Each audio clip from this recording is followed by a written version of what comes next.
Chers élèves, cette semaine, je vais vous montrer comment on peut fabriquer une corde à sauter à la maison en utilisant des vieux t-shirts et une bonne paire de ciseaux.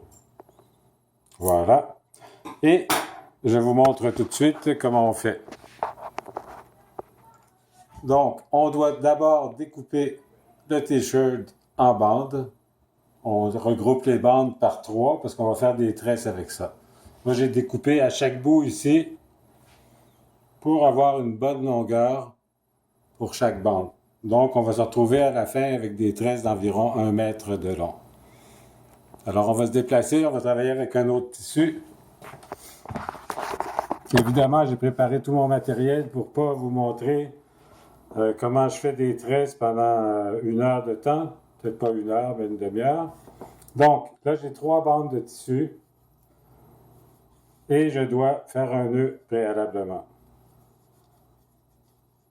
Tout simplement les 3 comme ça ensemble, en laissant une bonne marge ici pour pouvoir aboutir avec les autres tresses. Parce qu'on va faire, pour votre corde, vous aurez besoin de 3 ou 4 tresses.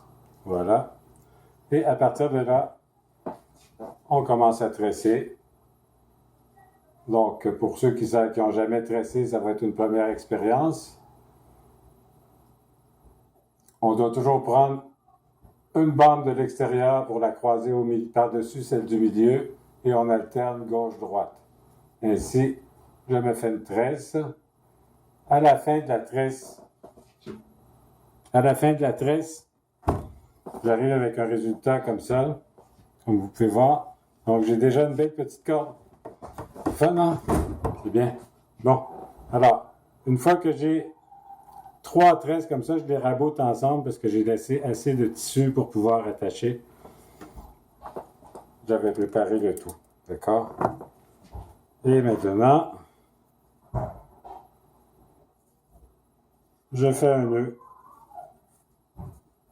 en prenant les 3 bandes de chaque tresse, bien serrées. Plus tard, je vais prendre les ciseaux et découper évidemment ce qui dépasse parce que sinon ça va freiner la corde quand on va vouloir s'en servir. Voilà les ciseaux. Donc, je coupe et vous avez votre corde. Voilà.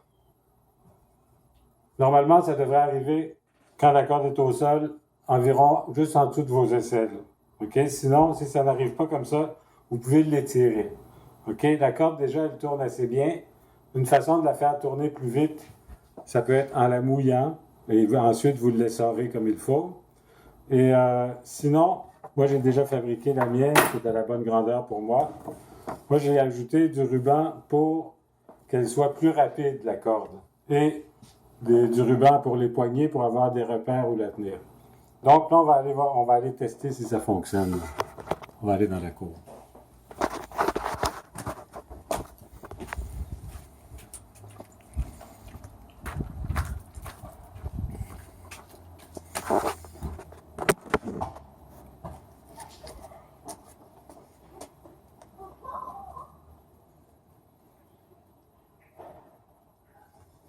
Je suis un peu nerveux.